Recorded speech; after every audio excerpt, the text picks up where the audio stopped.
Magandang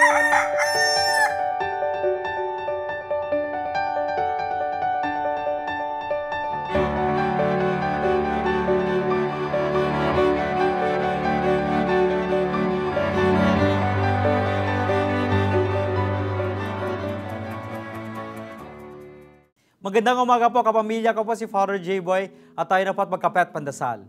Nababagabag ka ba sa iyong paulit-ulit na kasalanan?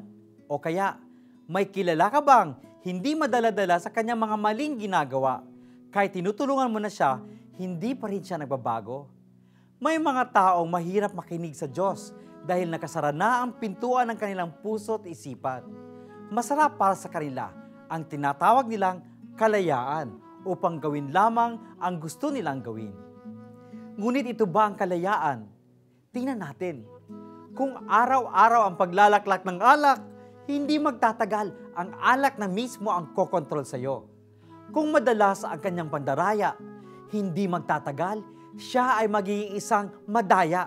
Ang pangdadaya ang kanya ng buhay. Sa kalaunan, hindi na siya malayang tumanggi sa kanyang unang natikman. Paano ba tayo makakalaya sa anumang paulit-ulit na kasalanan? Hindi natin kaya ang kalayaan kapag nalululong na tayo sa masamang bisyo o pag-uugali. Ngunit ang unang hakbang ay ang pagtanggap sa ating mga sakit at ang hirap na makalaya sa kanila. Maliban na lamang kung may tutulong sa atin.